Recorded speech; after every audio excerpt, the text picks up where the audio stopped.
Olá, ouvintes e leitores, sejam bem-vindos ao podcast Leitura Bíblica Comentada.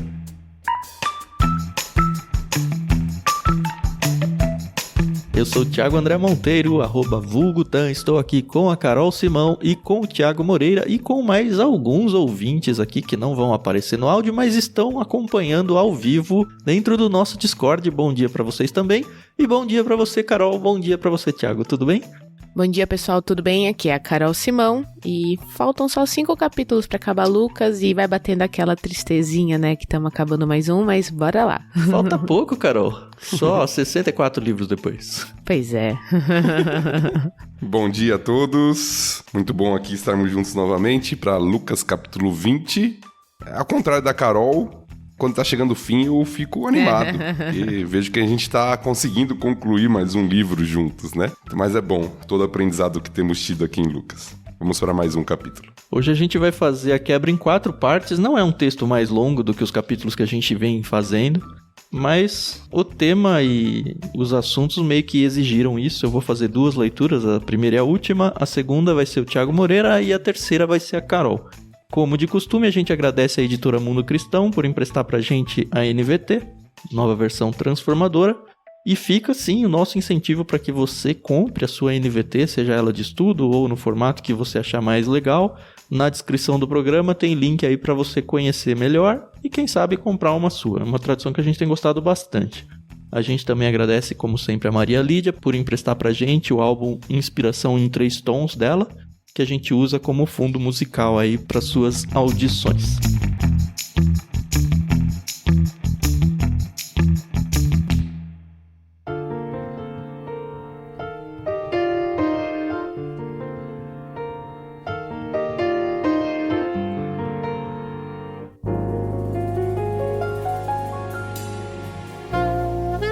E dado que é a minha vez de ler, vamos lá, capítulo 20. A gente vai primeiro do verso 1 até o verso 19.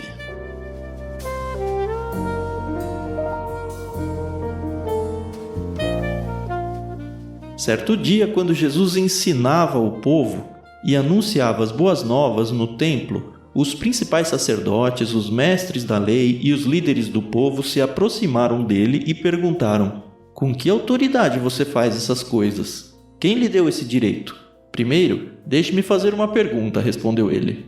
"A autoridade de João para batizar vinha do céu ou era apenas humana?" Eles discutiram a questão entre si. Se dissermos que vinha do céu, ele perguntará por que não cremos em João. Mas se dissermos que era apenas humana, seremos apedrejados pela multidão, pois todos estão convencidos de que João era profeta. Por fim, responderam a Jesus que não sabiam.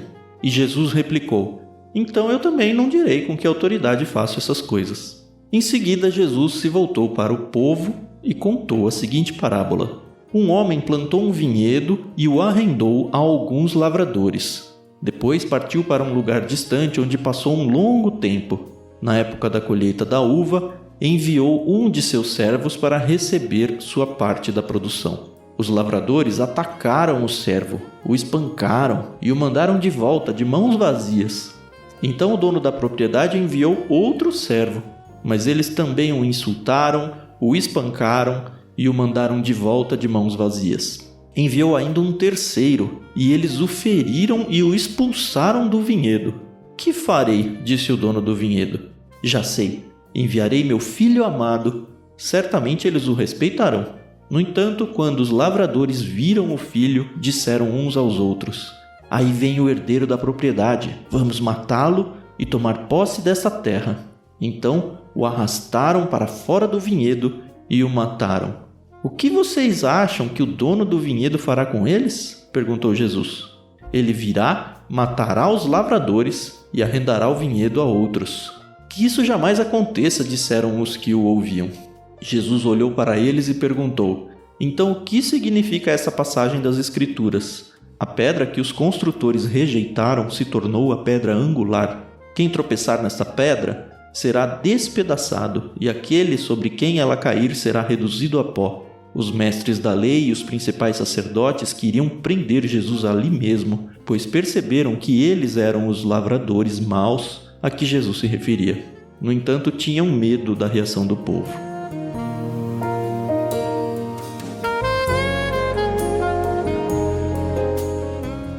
Não é interessante quando você entende uma parábola?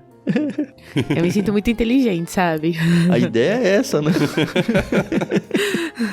Entende de primeira, né? Pois é. Mas será que foi de primeira ou será que você já ouviu ela tantas vezes que agora é de primeira? Não, eu acho que foi por empirismo, sabe? Você vai. Opa, agora sim. No capítulo anterior, nós vimos uma outra parábola que a gente fez algumas associações que talvez estavam um pouco mais encobertas do que essas aqui. Mas esse também tem muita associação com quem é Jesus, né? Seu ministério, a relação com os líderes religiosos, como a gente vai ver. Mas é interessante notar, quando a gente tem... Isso é algo interessante das escrituras, né? Nós temos uma vantagem. O próprio autor aos Hebreus fala isso, que nós já temos a concretização da promessa, enquanto os grandes heróis do Antigo Testamento, eles tinham só a promessa ainda. E a gente consegue olhar o todo... Em certo sentido, eu acho que a gente tem mais facilidade de compreender certas coisas do que eles tinham na época que estava acontecendo. Eu acho que isso ajuda muito a gente até a meio que passar um pano pra eles, porque quantas vezes eu já li assim Novo Testamento e falo, cara, não é possível que você não entendeu isso. Claro que é possível, né? Eles não tinham tudo acontecido pra olhar e falar, poxa, olha, vai ser exatamente assim. A gente olha pra trás e fala, foi exatamente assim. Pois então tem uma dificuldade a mais pra eles. É interessante que os mestres da lei aqui, eles entendem, né? Porque tem algumas parábolas de Jesus que nem os discípulos entendem e depois vão lá. Como assim, Jesus? Explica aí, né? E aqui eles entendem. Você vê que, mais uma vez, eles ficam questionando a autoridade de Cristo, né? Esse capítulo inteiro vai ser uma troca de farpas aí entre os líderes religiosos, vários deles, né? Em cada fala, parece que vai mudando meio que o principal grupo, e Jesus. E é interessante ver que em algumas vezes é Jesus quem se torna o questionador. A gente vai passar em alguns textos aí. E também acho importante a gente fazer uma lembrança do capítulo anterior. Porque o capítulo 20 aqui, ele se abre meio que como sequência do que a gente já falou. Então, se você não ouviu o capítulo da semana passada, ou se de repente já ficou longe demais, acho que vale a pena a gente lembrar que Jesus está vindo para Jerusalém. Ele começou a gerar um barulho, né, entre todo mundo, que olha, chegou o rei, chegou o Messias, agora vai acontecer a entronização do rei, e aí tem toda aquela coisa de, não, eu não sou um rei local, o meu reino chegou, mas ainda tem alguma coisa que vai acontecer que vocês ainda não entenderam bem direito, e a gente encerra o capítulo 19 com Jesus ensinando no templo, lá em Jerusalém. O contexto é esse, Jesus ensinando. E a gente já mencionou, acho que algumas vezes também, que o ensino, o formato de ensino da época era muito esse de perguntas e respostas, né? Do mestre fazer perguntas e as pessoas responderem e fazer perguntas. Era o formato de ensino mesmo. Não só ensinando, né? Só lembrando também que na última parte do texto de Lucas 19, do último episódio que a gente teve, Jesus, ele faz aquela que muitos chamam purificação do templo, expulsando aqueles que estavam vendendo coisas lá. E é interessante porque, às vezes, quando a gente divide a leitura por capítulo, como a gente faz aqui, porque é didático, não daria pra gente trabalhar o livro todo em um episódio, né? Mas, às vezes, a gente pode perder essa sequência. Porque a pergunta dos líderes religiosos é com que autoridade você faz essas coisas? E que coisas? Provavelmente é essa purificação do templo e essa entrada como Messias em Jerusalém. Que autoridade você tem pra fazer isso? Pra chegar e expulsar as pessoas que estão lá no templo? Porque esses homens, eles estavam envolvidos com o templo. O texto fala de sacerdotes aqui. E eles nunca tinham feito isso. Então, com que autoridade você vem, chega de fora... Você que é um galileu aí, vive lá na Galileia, vem de fora e chega mudando tudo aqui. Entrando dessa forma, expulsando os cambistas. Que autoridade você tem pra fazer isso? Eu acho que essa é a pergunta, né? Sim, é. E é muito interessante como Jesus é astuto, né? Porque, óbvio, ele sabe que tá sendo tentado, né? Pra que as pessoas tenham um argumento pra prendê-lo e tal. Mas Jesus meio que... Sem entrar na parábola ainda, porque pra mim a parábola é uma resposta clara da pergunta, né? Jesus fala, não vou responder. E aí ele conta uma história onde ele responde, mas a gente já volta pra parábola. Mas ele joga pra João Batista. E se a gente for olhar, qual era a grande mensagem de João Batista? Jesus é o Messias. Era só isso que ele pregava.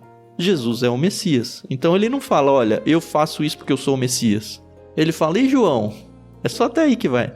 Porque assim, João respondeu isso. A questão é, bem claro no texto, né? Vocês acreditaram ou não no João? Porque João respondeu essa pergunta para vocês.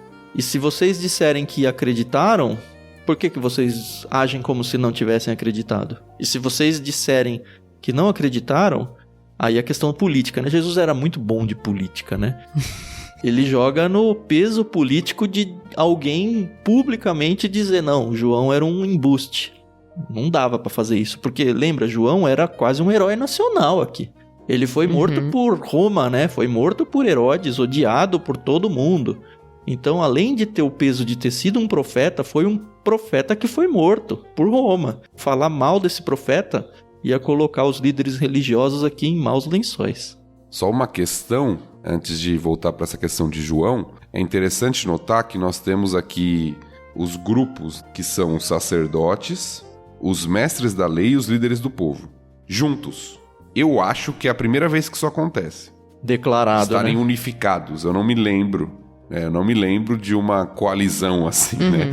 Eu lembro de Jesus discutindo com fariseus aqui, com mestres da lei e tal, mas aqui parece que toda a liderança de Jerusalém, com a chegada barulhenta de Jesus na cidade, com a entrada triunfal, com a purificação do templo, eles se unem contra Jesus. É o ápice da coisa, Não né? eram grupos tão unidos assim na prática do dia a dia, mas parece que eles se unem contra Jesus aqui. E é bem contra, né? Não é uma pergunta inocente no sentido de, puxa, como Jesus foi grosseiro, né? Por que não respondeu? Eles estão realmente fazendo perguntas com segundas intenções aqui. Jesus sacou isso muito facilmente. Mas ele estava preparado para isso, né? Não só por ser Deus, mas porque ele também tinha instrução, né? Ele foi criado, né, como um mestre, né? O grande destaque desse capítulo 20, Carol, é a sabedoria de Jesus ao sair das armadilhas, né? Que esses homens querem propor. Será que ele fez uso da deidade dele? No sentido de... era impossível conseguir pegá-lo, sabe? Pegar ele nas artimanhas, eu digo, não de prender. Porque ele tinha a onisciência? Ou é só a sabedoria humana dele que ele estava usando aqui? Eu nunca cheguei a uma conclusão aqui. E eu gosto de pensar que talvez seja só sabedoria humana, tá? Apesar de a gente ter alguns textos que falam, Jesus sabia o que passava em seu coração, isso que aquilo. Ia ser tão legal se fosse só o lado humano de Jesus aqui. Mas eu acho que não tem como desassociar, né, a humanidade da divindade de Cristo, né? Tem um grande debate, que eu acho que a gente vai deixar para quando chegar lá em Filipenses. Eu ia levantar essa bola aí. Que fala sobre o autoesvaziamento, né? Que é um termo lá grego, lá de Filipenses 2, e o que isso implica. Jesus, todo mundo afirma, evidentemente, todos aqueles que seguem uma doutrina mais ortodoxa, que Jesus não deixou de ser Deus.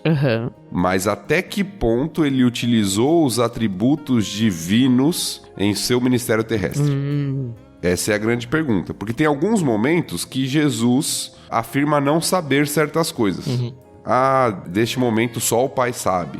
Ou quando ele vai até a figueira e não acha o fruto.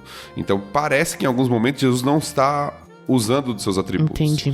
O que muitos sugerem, e eu gosto dessa sugestão, quando o Tan fala da sabedoria humana, eu acho que é de fato sabedoria humana, mas entender que Jesus fez seu ministério por ser um homem sem pecado e com um relacionamento tão próximo do Pai, sempre na dependência do Espírito. E isso a gente tem acesso também, né? A gente tem acesso também, apesar da nossa natureza pecaminosa, mas Jesus fez isso de maneira plena.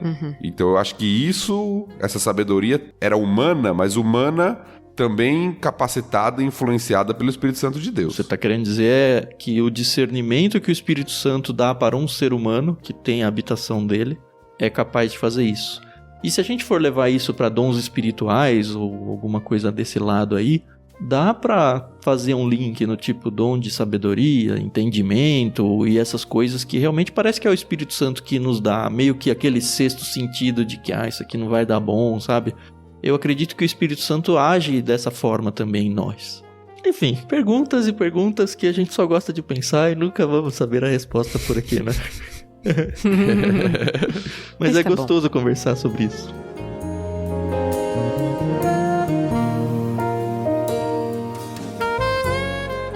Mas entrando na parábola, como eu falei, Jesus diz, não vou responder. Mas ele responde na parábola, pra mim responde muito claramente, como a Carol abriu falando, cara, entendi essa parábola, né? E é interessante que essa parábola ela aparece em Lucas, que a gente tá vendo, em Mateus e em Marcos. Só que em Lucas é a única delas onde revela que Jesus se voltou para o povo para falar essa parábola. E o Tiago já falou, né, que o povo tá junto com os líderes aqui, e no finalzinho da parábola os líderes aparecem, né? Os mestres da lei, os principais sacerdotes queriam prender Jesus, pois perceberam que eles eram os lavradores maus. Ou seja, aparentemente, o grupo que ouviu isso era exatamente o mesmo. Os líderes mais o povo, que é mencionado no início da parábola. Sim, sim. E essa parábola tem um quê da vinha de Isaías, não tem?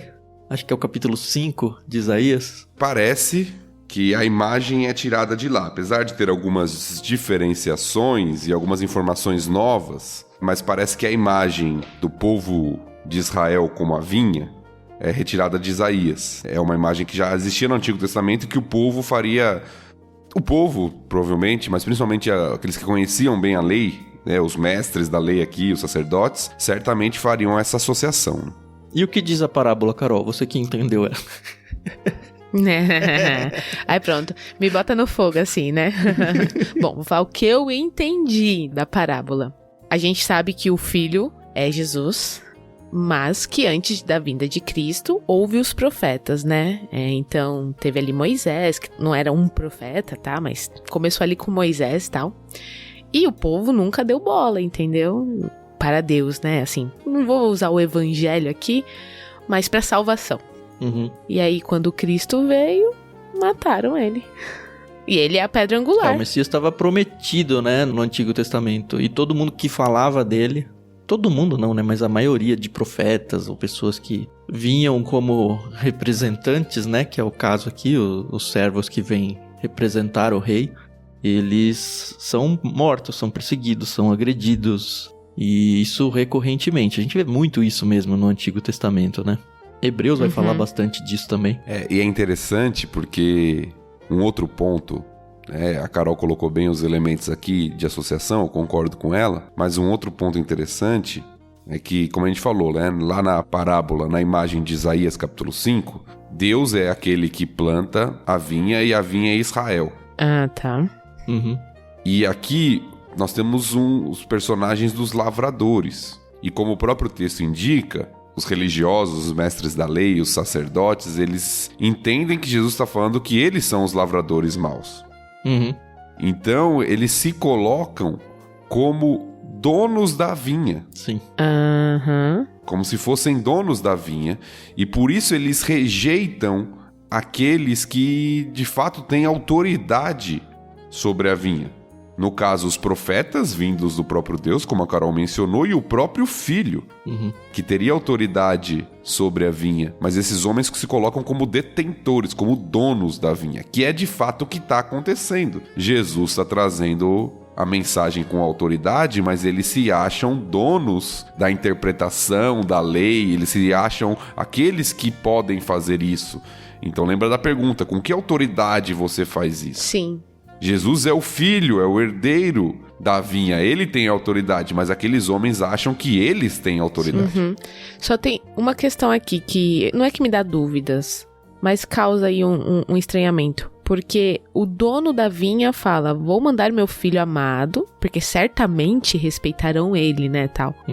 E Deus, quando enviou Jesus Cristo, ele sabia, né, do sacrifício que ele teria que fazer, né? Sim. Não sei se foi só uma forma poética de Jesus explicar. É uma parábola, né? Exato. É a questão da parábola. A parábola, ela conta uma história. Não que significa que todo ponto tem um significado... Ao pé da letra, né? Ao pé da letra, exatamente. Então tá sendo narrado uma história... E dentro dessa história você vai ter alguns elementos, né? Então, a história é de um homem que tem um filho, e o filho vai, e aí ele pensa, então se eu mandar o filho, eles vão respeitar. Mas não necessariamente que Deus está pensando isso, ou que ele não sabia que Jesus seria rejeitado. Sim, né? sim.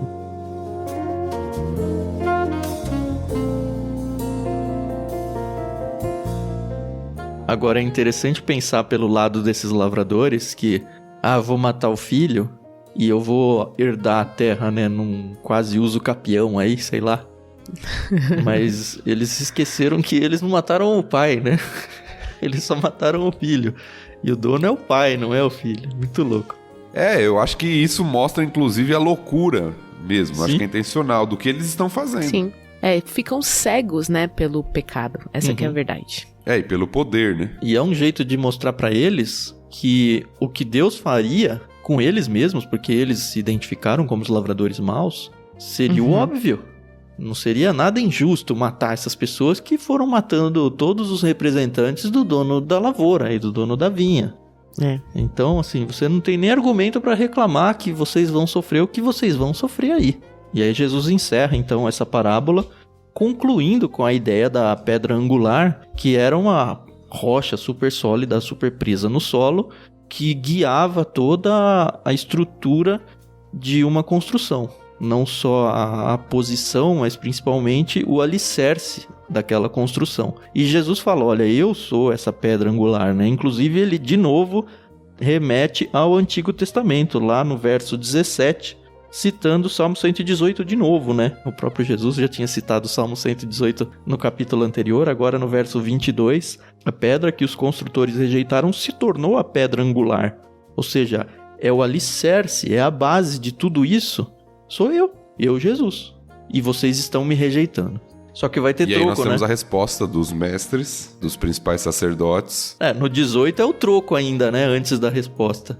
É Jesus falando, mas essa pedra que vocês rejeitaram, não é que ela vai ser inerte, no sentido de que, não, tudo bem, vocês rejeitaram, mas ela não vai prejudicar vocês. Ela não beneficia, mas também não prejudica? Não, ela prejudica. Essa mesma pedra, ela vai cair, né, sobre vocês e vai te reduzir a pó. Então, é sim ou não, não existe o neutro.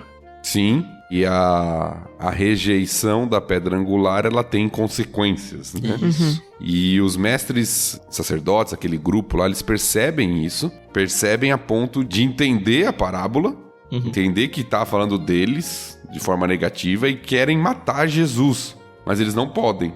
Pelo menos não naquele momento. Pelo mesmo motivo que eles não podiam falar mal do João Batista, né? Exatamente. Por causa do povo, da multidão. Parece que a multidão estava ao lado de Jesus, né? Já pensou quantos aconteceu na conversa? A quinta série que habita em nós, né?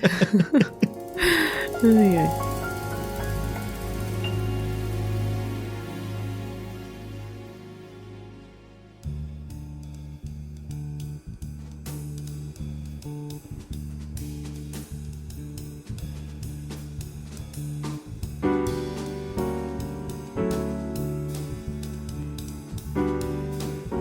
Legal, podemos seguir pro bloco 2, imagino. Quem vai fazer a leitura é o Thiago, né?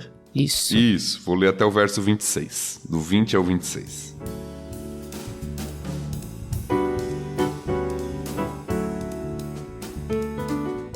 Esperando uma oportunidade, os líderes enviaram espiões que fingiam ser pessoas sinceras. Tentaram fazer Jesus dizer algo que pudesse ser relatado ao governador romano, de modo que ele fosse preso.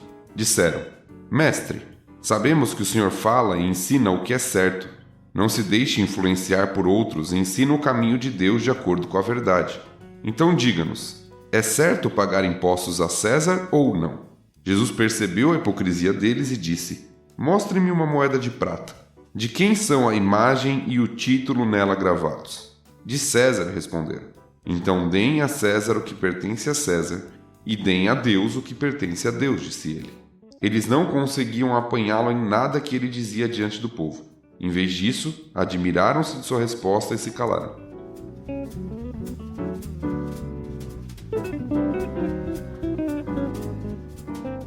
Eu acho muito interessante que, dado que eles não conseguiam fazer algo por eles mesmos, eles tentam jogar a responsabilidade para Roma, né? Eles falam, bom, se a gente não consegue pegar, vamos criar outra armadilha. Só que dessa vez a gente dá argumentos pra entregar eles pra Roma, e aí Roma é que se vira pra pegar ele, porque, enfim, ele foi contra o governo romano. E aí o povo não pode reclamar da gente. Que basicamente é o que vai acontecer lá com Pilatos, né? Exato. E é interessante também que toda a trama aqui, né, que é mostrada, Jesus já tá batendo de frente com aqueles homens. Então aqueles homens já sabem que eles não podem enfrentar Jesus. Então eles mandam espiões que parecem ser sinceros, que parecem ser pessoas amigáveis, para tentar novamente colocar Jesus numa armadilha. Então toda a trama que é feita para tentar pegar Jesus, como o Tan falou, envolvendo não só agora a questão da lei judaica, mas agora envolvendo tentar colocar Jesus num problema diante das autoridades romanas, que a gente vai discutir mais sobre isso, né, na pergunta que é feita, mas como Jesus novamente supera com sabedoria, né, e o final do texto vai mostrando isso. Uhum. E eu gostei muito do que a NVT coloca aqui na nota de rodapé, eu vou até ler pro pessoal, que ele fala, né, deem a César o que pertence a César, e aí a nota fala, a brilhante resposta de Jesus podia ser interpretada de duas maneiras. À primeira vista, ele afirmou que o dinheiro pertencia a César, e a ele devia ser entregue. Por outro lado, os judeus que ouviram aquelas palavras também sabiam que nada de fato pertence a César, uma vez que tudo no universo é propriedade de Deus. Uhum. Fechou, entendeu? Acabou. Fechou mesmo. Por isso que eles se calaram, né? Porque não tinha o que discutir. E o grande dilema da pergunta aqui, que esses homens aparentemente sinceros, com todo aquele elogio inicial, mestre, sabemos que o senhor fala, ensina o que é certo e tal, faz aquela rasgação de seda, como alguns dizem, né? Eles falam, é lícito, é correto, é certo pagar impostos a César ou não? Porque, novamente, é aquela pergunta que tenta colocar Jesus em qualquer resposta que ele der, ele vai ter um problema. Sim. Uhum. Como foi a anterior que Jesus fez para eles sobre João Batista. Uhum. Eles fazem a mesma estratégia aqui, né? Mas lá Jesus se negou, né? Não, mas Jesus fez a pergunta para eles sobre a autoridade de João Batista. Aí eles falaram, se a gente falar que é dos céus, ele vai falar por que a gente não acreditou então. Se a gente falar que não é, o povo vai vir contra nós. Então qualquer resposta seria prejudicial. Aqui é a mesma estratégia que eles usam. Se Jesus falar que é lícito, o povo odiava Roma. Né? Então o povo, talvez Jesus vai perder a popularidade nas pesquisas aqui da campanha. Né? Jesus vai perder a popularidade porque o povo odiava Roma. Mas se Jesus fala não é lícito, eles vão acusar diante dos romanos, tá vendo? Ó, tem um líder aqui popular que tá incentivando o povo a não pagar imposto. Uhum. E na verdade o que ele responde é as duas coisas, né? Não é as duas coisas. Ele responde a resposta que você quer ouvir. A resposta que você quer interpretar. Então, se você acha que tem que dar o imposto, tá aí implícito, ó. Se a imagem é de César, dê a César. Agora, qual que era a reclamação dos judeus aí? Não, esse dinheiro aí não é de Roma, né? Isso aqui é nosso. Tá bom, então se é de vocês, deem a Deus. Então é a mesma resposta. Assim, é uma resposta que atende aos dois argumentos sem que você fique nervoso com nenhum deles. E talvez tenha algo a mais aqui. Eu digo talvez. Uma vez eu ouvi de um professor e eu achei interessante. Não sei se de fato tem esse significado, mas eu acho muito interessante. Sempre quando eu lembro desse texto e dessa explicação, eu gosto de trazer à tona porque eu acho que é possível. A pergunta é: de quem é a imagem na moeda? O povo responde de César. E aí a resposta é, então deem a César o que pertence a César e deem a Deus o que pertence a Deus. Deem a César o que tem a imagem de César, a moeda. E deem a Deus o que tem a imagem de Deus. Nossa, que fantástico. Eu acho que a gente tava na mesma aula, viu, Thiago? Que eu ia falar exatamente a mesma coisa. Nossa, eu acho que tão fantástico. lindo isso. O homem foi criado à imagem de Deus. Né? Então parece que Jesus está dando uma resposta um pouco mais profunda, que vocês estão preocupados com dinheiro, com a moeda. A moeda tem a imagem de César, você pode dar, mas o que você tem que dar para Deus, na verdade, é tudo.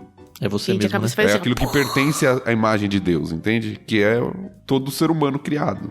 É tão óbvio, né? Mas é importante. Não é, mas depois que ouvir. fala, a gente não consegue mais ler esse texto sem pensar nisso. É o que o Thiago falou. Nossa. Depois que me foi contada essa, eu falei, caramba, mano, que profundo isso. E, de novo, eu não consigo chegar no texto, o Thiago abriu bem essa argumentação, porque o texto não é tão claro em relação a isso. Mas é uma aplicação tão linda e tão verdadeira, biblicamente falando, que eu acho que não é ilegítimo, não, a gente fazer uma aplicação desse tipo, não. Já tomei pra vida, entendeu? E aí o povo se cala, né? Aí o povo... as pessoas, né? O povo, né? Eram pessoas quase contratadas para tentar pegar Jesus aqui. É interessante, né? Porque ela se cala porque se admiraram da sua resposta. Tá bom, não consigo mais. Virei fã agora.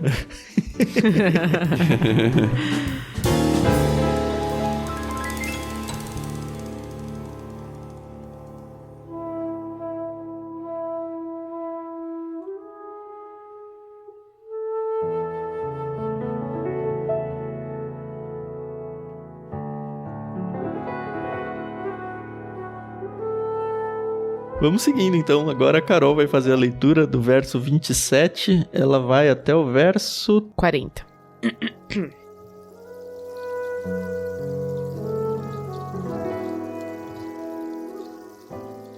Então vieram a Jesus alguns saduceus, líderes religiosos que afirmam não haver ressurreição dos mortos, e perguntaram: Mestre, Moisés nos deu uma lei segundo a qual, se um homem morrer e deixar a esposa sem filhos, o irmão dele deve se casar com a viúva e ter um filho que dará continuidade ao nome do irmão. Numa família havia 7 irmãos. O mais velho se casou e morreu sem deixar filhos. O segundo irmão se casou com a viúva, mas também morreu. Então o terceiro irmão se casou com ela. O mesmo aconteceu aos 7 irmãos, que morreram sem deixar filhos. Por fim, a mulher também morreu. Diga-nos, de quem ela será esposa na ressurreição? Afinal, os 7 se casaram com ela. Jesus respondeu: o casamento é para pessoas deste mundo. Mas, na era futura, aqueles que forem considerados dignos de ser ressuscitados dos mortos não se casarão nem se darão em casamento. E nunca mais morrerão. Nesse sentido, serão como os anjos. São filhos de Deus e filhos da ressurreição. Agora, quanto a haver ressurreição dos mortos, o próprio Moisés provou isso quando escreveu a respeito do arbusto em chamas. Ele se referiu ao Senhor como o Deus de Abraão, o Deus de Isaque e o Deus de Jacó. Portanto, ele é o Deus dos vivos e não dos mortos, pois para ele todos vivem. Mestre, o Senhor disse bem, comentaram alguns mestres da lei, e ninguém mais teve coragem de lhes fazer perguntas.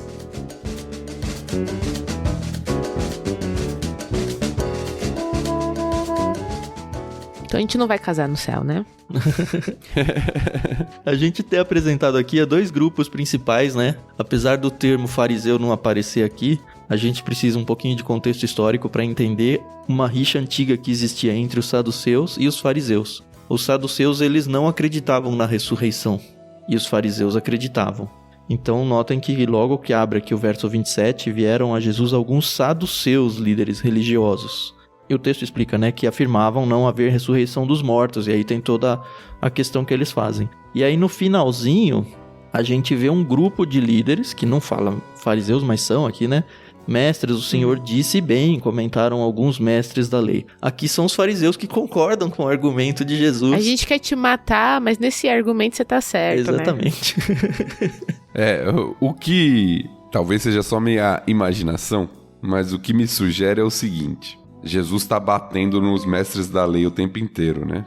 Uhum. Então ele tá respondendo, tá deixando eles irados e tal. E os saduceus querem se aproveitar disso. Pra ganhar a luta contra os fariseus também, né? Exatamente. Já que Jesus discorda desse grupo, vamos lá então pra gente receber apoio deles. Só que Jesus também não apoia eles. Pois é. É interessante, né? Deus mostra aqui uma doutrina, né? Ele corrige uma doutrina que era uma discussão corrente ali da época. Essa questão na segunda parte, né, do texto que a Carol leu, essa questão da ressurreição, dizendo, ó, claro que existe ressurreição. Deus não é Deus de mortos, é Deus de vivos. Então ele é mencionado no próprio Pentateuco, que era o único texto que os saduceus reconheciam como escritura, isso é importante a gente mencionar. Então ele usa a chave aceita pelos próprios saduceus como argumento, demonstrando que, de fato, olha, lá mesmo já está dizendo que Deus é chamado como o Deus de alguém que já morreu.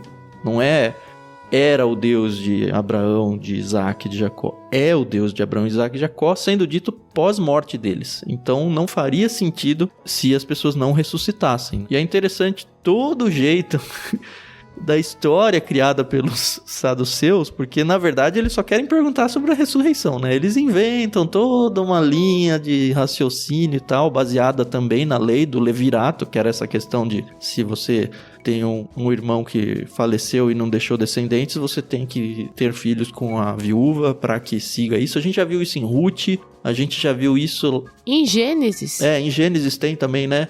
No caso da Tamar, né? Que o Judá fica tentando entregar os filhos e aí os filhos vão morrendo e tal. Mas, na verdade, a pergunta não tá querendo saber essa sobre o casamento, nada. Tá querendo saber sobre a ressurreição. Mas Jesus ainda dá de bandeja uma explicação sobre o casamento, afirmando que lá no céu não tem casamento. Porque eles usam uma situação hipotética e exagerada, né? Nós temos uma viúva negra aqui na história, todo mundo que casa com ela morre. Morre. Mas eles usam uma situação hipotética exagerada para tentar provar que não faz sentido a ressurreição. Sim. Então eles estão falando aqui, ó, a ressurreição não faz sentido. Não pode ter ressurreição. Por quê? Porque se na lei fala que o irmão tem que casar com a viúva, e vamos supor que aconteça isso 7 vezes, aí lá no final ela vai ser casada com quem? Na ressurreição, se ela casou com 7. Ainda bem que não tinha o casamento aberto na época, né? Se ela casou com 7, na verdade ela vai ser mulher de quem? Então eles usam um argumento, extrapolam uma situação para tentar mostrar que não faz sentido ressurreição. E aí Jesus traz a resposta que eles não esperavam, né? Mas deixa eu fazer uma pergunta assim bem fora do contexto. Como que era ensinado, nem sei se vale a pena, mas vamos lá. Como que era ensinada essa questão da ressurreição? Porque hoje a gente sabe, graças à Bíblia, que quando nós ressuscitarmos, teremos corpos transformados, viveremos de uma forma diferente, né? Mas eles tinham esse conhecimento para passar para as pessoas? Eu acho que era muito básico eu ainda, acho que né? de forma plena, não.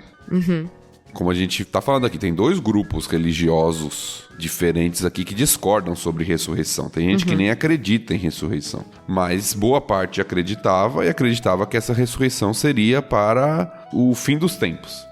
Agora, certamente eles não tinham elementos como a questão, por exemplo, de que Jesus seria a primícia, nosso corpo será glorificado como o dele, porque nem em Jesus eles acreditavam. Então a revelação ela é progressiva nesse sentido, eles não tinham todos os elementos, mas tinha boa parte dos judeus que acreditavam na ressurreição para o fim dos tempos. Vamos colocar assim, para a eternidade. Eu acho que era muito, para quem defendia, né, que existia, existe, a gente vai ressurgir de alguma forma. Não sei muito bem como. Acho que era até aí só que eles iam, mas existe. Porque não tinha de fato corpos. Que experiências a gente tem do Antigo Testamento de ressurreição? A gente teve aqui no Novo Testamento, por exemplo, Moisés e Elias aparecendo. Mas é Novo Testamento já. Que, sei lá, Samuel voltou, se é que voltou. Um dia a gente vai discutir isso. Mas a gente não tem personagens voltando à vida ou alguma história falando sobre isso. A gente só tem textos como esse que Jesus usou, né? Olha, ele continua sendo Deus de Abraão, de Isaac, de Jacó. Ele foi reunido aos seus pais em momentos de culto fúnebre lá, esse tipo de coisa, assim. A gente não vê muito mais além disso. Na verdade, nós temos aquela ressurreição que é... Se eu não me engano, Elias ou Eliseu, agora não tô lembrando qual dos 2 profetas, fazem a respeito do filho da viúva. Mas aí trazer a vida de volta, né? Isso, trazer a vida de volta. Não é aquela ressurreição pensando... Em Lázaro, por exemplo, né? Como a de Lázaro, como a que Jesus faz também do filho da viúva, também no Novo Testamento. Mas são ressurreições, voltar à vida ali naquele momento. Mas eu lembrei, por exemplo, nesse caso da ressurreição de Lázaro, que é narrada aqui no Novo Testamento, quando Jesus está chegando e ele ainda está morto, a Marta vem correndo conversar com ele, e aí Jesus fala, não, ele vai reviver. E ela fala, não, eu sei, ele vai reviver nos últimos dias. Então, assim, ela era judia, né? Ela tem só o Antigo Testamento como base. Então, de alguma forma, ela já tinha em si essa doutrina de que, de fato, as pessoas revivem no final de alguma forma. Sim, que era o que os fariseus acreditavam. Isso. Então Marta era fariseu, né? Nunca vi. E lembrando que o Tan tá brincando, evidentemente, mas os fariseus, mestres da lei, traziam uma grande influência sobre as crenças religiosas do povo comum. E acho que antes da gente virar, vale só a gente mencionar o fato dos anjos, né? Porque existe hoje em dia a ideia em alguns grupos de que a pessoa morre, ela se transforma num anjo. Não é. Um anjo é uma criatura, é um ser totalmente diferente do ser humano. O ser humano ele vai ter corpos ressurretos, corpos reconstruídos de uma maneira muito sobrenatural e perfeita, só que ele nunca vira anjo. E o texto aqui ele está dizendo, nunca mais morrerão, nesse sentido serão como anjos. Em que sentido? Anjo não casa, anjo não tem filhos, vocês, como seres humanos ressurretos, com corpos glorificados, não anjos, mas nesse sentido vocês também não vão se casar, vocês também não terão filhos. É só até aí, tá? Então não pega esse texto para tentar dizer que a gente vai virar anjo, não, que não é isso.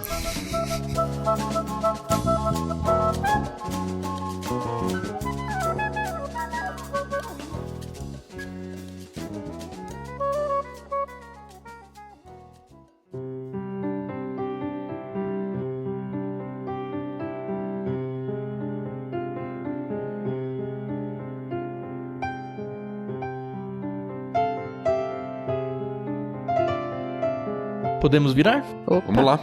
Então eu vou fazer a leitura do trecho final. A gente começa no verso 41 e vai até o fim.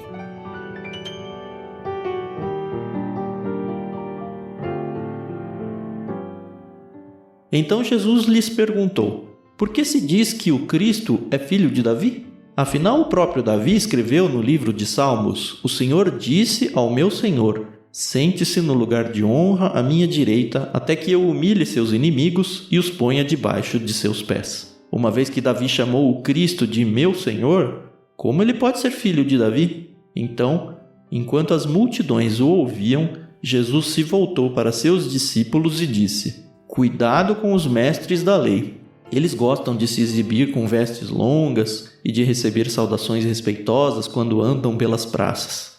E como gostam de sentar-se nos lugares de honra, nas sinagogas e à cabeceira da mesa nos banquetes. No entanto, tomam posse dos bens das viúvas de maneira desonesta e depois de dar a impressão de piedade fazem longas orações em público. Por causa disso serão duramente castigados.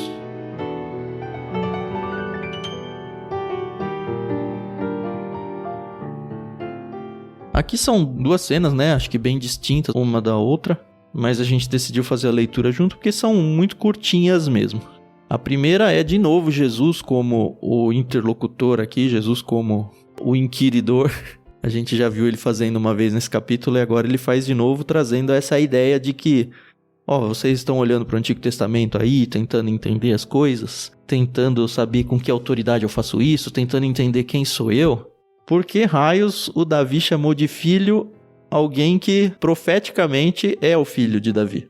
Porque o Messias tinha que ser da linhagem de Davi. Então o Messias é que é filho de Davi, não é o Davi que é filho do Messias. Essa é a pergunta de Jesus. E para mim a resposta é muito óbvia, né? Ele está dizendo, olha, humanamente falando, pensando na linha genealógica, o Messias de fato é filho de Davi.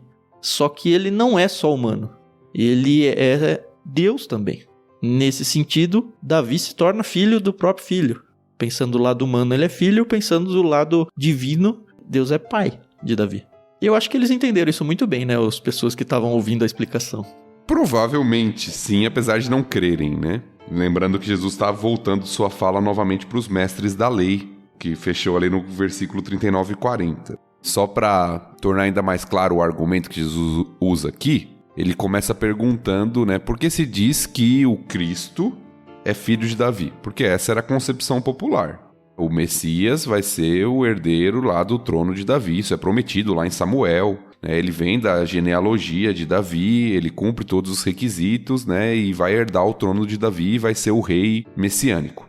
Humano, né? Humano. Nesse sentido, genealogicamente, ele de fato é o filho de Davi e é o que todo mundo esperava, né? Alguém daquela linhagem. Por isso os evangelhos, como o evangelho de Lucas e o de Mateus, se preocupam em traçar a genealogia de Jesus. Logo no começo a gente viu isso, para mostrar que ele é o herdeiro de Davi e todas essas coisas.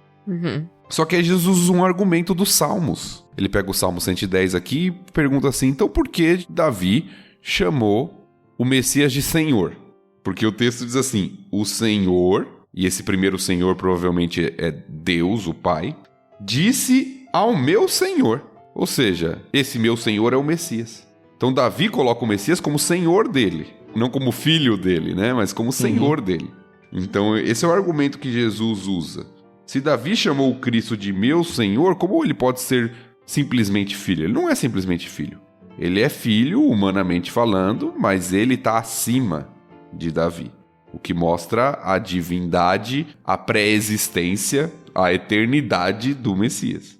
E mostra um pouco, trazendo o Salmo, né, que ele menciona, mostra um pouco do que esse Messias faria, né? Até que eu humilhe seus inimigos e os ponha debaixo de seus pés. A gente viu uma coisa muito parecida quando ele falou sobre a pedra angular ali. Uhum. Então, de novo, acho que acaba sendo até um ataque aos mestres da lei aí, dizendo, olha, o próprio Davi reconheceu quem era o Messias. Vocês não estão reconhecendo. E o Messias vem pra fazer isso aí, hein? Cuidado. Uhum.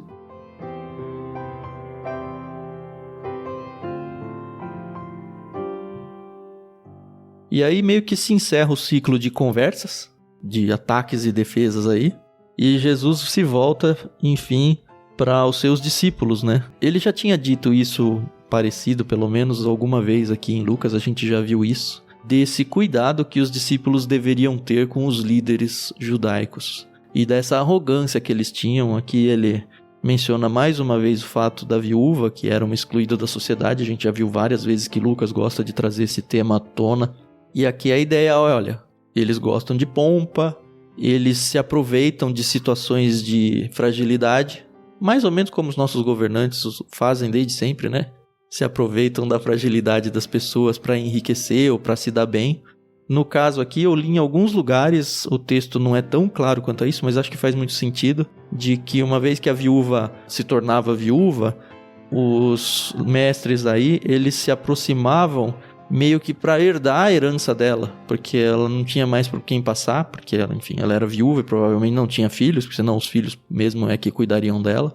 Então eles acabavam enriquecendo até que legalmente, porque eles meio que se tornavam os tutores ou os responsáveis aí pela viúva, mas o coração deles não estava no cuidado às viúvas, estava no cuidado ao dinheiro que ela ia deixar, né? É interessante, né? A advertência que Jesus dá aos discípulos aqui, né? Tomem cuidado, e eu acho que esse tomem cuidado no trato com eles, sabendo quem eles são, mas de alguma forma também tomem cuidado para não se tornarem como eles. Uhum. De querer a fama, o prestígio, a aparência de piedade, o lucro, a exploração das pessoas por causa de uma função de autoridade religiosa.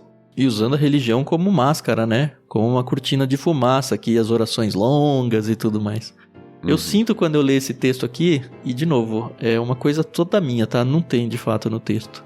Mas um terceiro ponto ainda em relação ao que o Tiago falou. O Tiago falou, tomem cuidado no trato com eles e tomem cuidado para não se tornarem como eles. Eu sinto tomem cuidado porque eu não vou estar sempre com vocês aqui. Até porque a morte dele tá muito próxima e daqui a pouco vocês vão ter que lidar com eles sozinhos.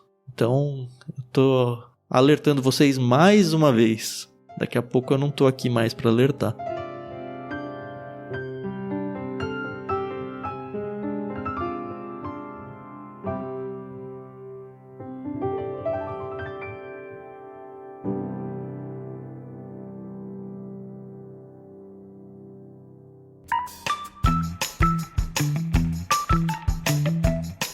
E foi isso, capítulo 20. Foi muito gostoso passar isso com vocês. Está sendo muito bom. De fato, estamos na reta final aqui da vida de Jesus.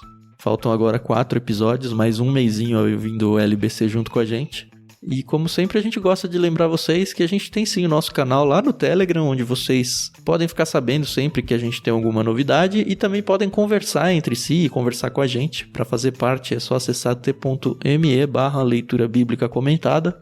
Faz tempo que a gente não fala, mas é sempre bom lembrar, né? É muito importante que vocês divulguem o LBC para outras pessoas. Ela tem sido uma ferramenta muito boa para as pessoas até conhecerem o Evangelho, ou se aprofundarem mais, ou se reencontrarem com Cristo, ou com a igreja, ou trazer para dentro das suas casas a conversa sobre a Bíblia. Acho que isso é uma coisa que muitas famílias não têm, famílias cristãs mesmo.